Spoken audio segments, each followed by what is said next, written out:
Okay. Now, when it comes to accused number 5, so we were told that accused number 5 was found with a cell phone, right? I'm gonna get into that one of the guy who was head of prison, right? I will get into this one shortly, but I want us to take it piece by piece because if we digest it piece by piece, it just makes sense when you put all these puzzles together. We were told that accused number 5 was found with a phone, right? Which is Lokufisa Ntuli. So for me, it is the coincidence in between that the coincidence here doesn't make sense to me at all, right? I'm still trying to make sense of everything that has been said here, but I'm gonna tell you this. It does not make sense. There are a lot of things that does not make sense in this whole thing, right? But I think it's the problem with lies. When you lying, something that doesn't make sense, right? So they found a cell phone. Go accused number 5, Fisokuhle Ntuli, right? So the prison decide that they're going to take a cell phone from accused number 5 and they're just going to hand it over to the South African police service. And I sat there and I was like, wow, this sounds a bit funny. It sounds a bit shady, right? Number one, the accident that these people happens to be in KZN. Number two is the fact that the correctional service, they receive a tip off that accused number 5 has got a cell phone. Number three, the prison head goes there, pick up the phone. He just asks the phone from Ntuli, and then he takes the phone immediately. He gives it to the South African Police Service. It's not registered anywhere. There's nothing where the cell phone is registered. These people who are investigating, they have registered that cell phone nowhere. You know what I'm saying? Like,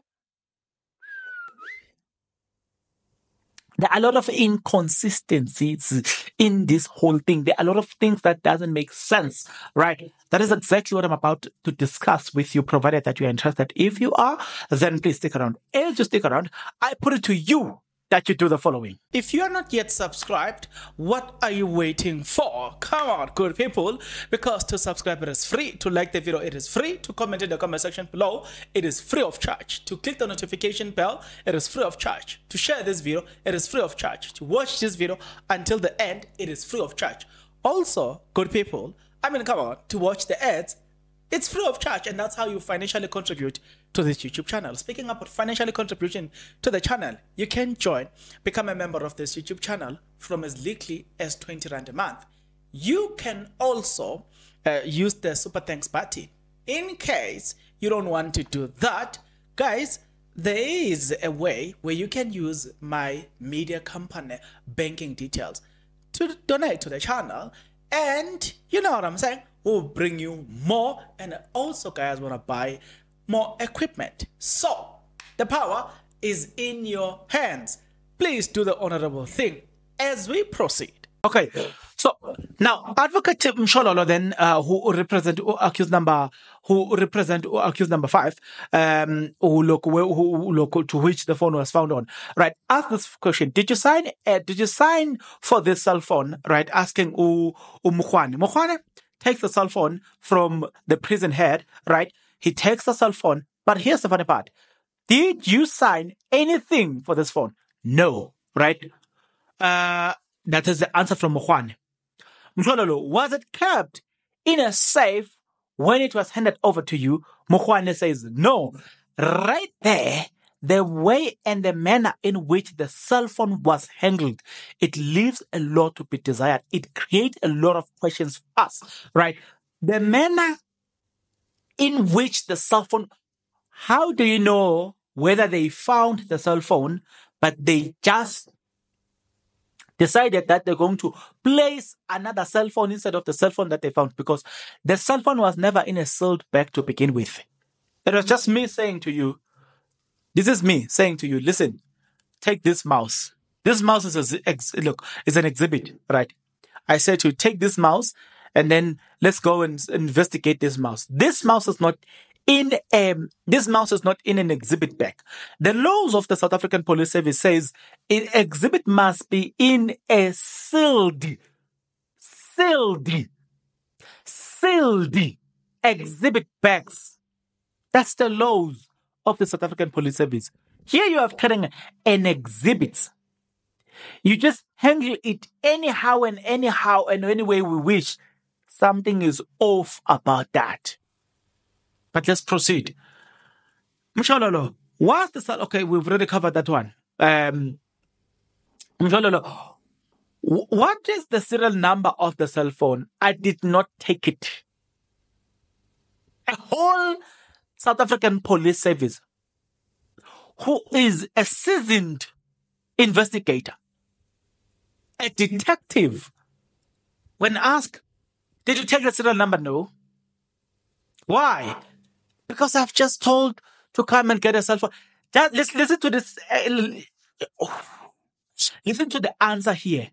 Why didn't you take the serial number and all the stuff? Because I was just told to come and get the cell phone. Right. So in other words, if you report a criminal activity to this guy, he's just going to come, unprepared, or if he receives a call to say, come and collect an exhibit in a crime scene where there was a shootout between police, and he's just going to come and grab it. And when he asks, why didn't you grab this in the right way? No, because I was told to come and grab it, to come and take it. Like, there's no... We are talking to a seasoned investigator here, one that needs to show us why they are seasoned, but their answers, that's why they got to be asked their experience, because their answers, it doesn't reflect that of their, look, it doesn't reflect the years in the service. I put it to you that the cell phone referred to this document is not the same that was recovered in prison from accused number 5. Mukhwana, no, I don't know how to answer that. Vele, you wouldn't know because you did not do what you're supposed to do, right? Did you know how many stylos were recovered in at Kalagabusha prison? No, I don't know, my lord. So, how are we sure now? How are we supposed to ascertain ourselves that the cell phone that you're now telling us about is the one that was, the story that was given by Mukhwana today was so embarrassing, right? Especially from a seasoned investigator. That was so embarrassing, right? I put it to you that no, that cell phone you found at Kalagabusha, whom you said it was given by Mr. Myaga in the cell, it's not the cell phone that you're talking about in this thing, right? I wouldn't be able to tell. Mr. Yaga, who is Mr. Yaga who found the cell phone? So me, I was just come and told to come and collect. So don't ask me a lot of questions. I don't know anything. Did you write any statement on the handling of the onset? No, Hansen. No, I didn't. The statement that Mshololo is asking is the statement to explain how the exhibit was handled and everything, how it was received and how it was handled up until the point when it handed over. Nothing of that sort. But we're supposed to believe it. Come on, guys. Come on, guys. Yeah.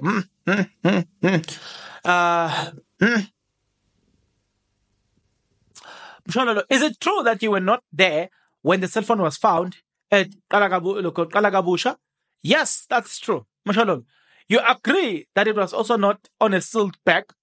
Mukhwana says, yes, an exhibit was not on a sealed bag. That alone, it screams red flags.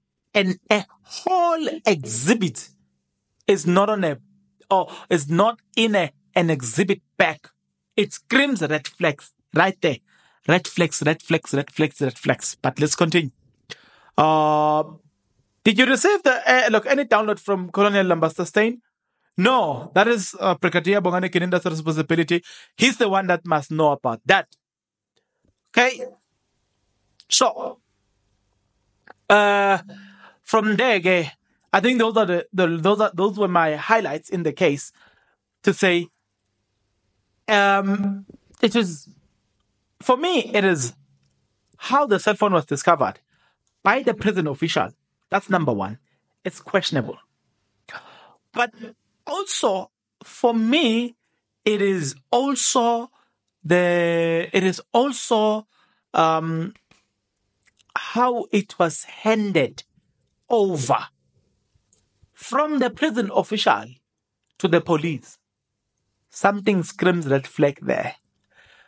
For me, it is also how the investigating team took the phone or receive the phone, it screams red flags. But in all of this process, there's no paperwork to account for it. Nothing whatsoever. In Dan's situation, there's no paperwork to look. There's no paperwork here. It's just their word against the accused. That's it. So, Tina, we're supposed to believe whatever they are telling us. Guys, we are old enough to differentiate between bad and good. Here, we are using our minds to say, no, there's something off here. Now, despite the manner in which it was received, you decide that you're not going to go into the nearest police station, put it in a sealed bag, then travel with this thing to Joburg. No, you just decide, give me the cell phone, you take the cell phone, you throw it in you throw it in your car, and then you start traveling with that thing. Why? Because there were so many police stations next to where you are. Why chose to travel with this thing all the way from KZN to Joburg? Number one. Number two, you could have handed this thing to you could have handed this thing. Let me see something here. You could have handed this thing to into a nearest. Listen carefully again. You could have taken this into a nearest police station and asked for, or even if not a police station, but you could have taken this to a nearest testing station, or anybody, you know what I'm saying, in the South African Police Service. You could have taken there and said, listen, guys, do this thing for us, right? Do this, and then when you're done, you will then transfer the exhibit to Joburg. Why it's coming up with this thing so that you can hand over to these people? What's special about the ones that you have in Joburg? Because they are from the same system, the South African Police Service. This leaves a lot to be desired, guys. There's something off here.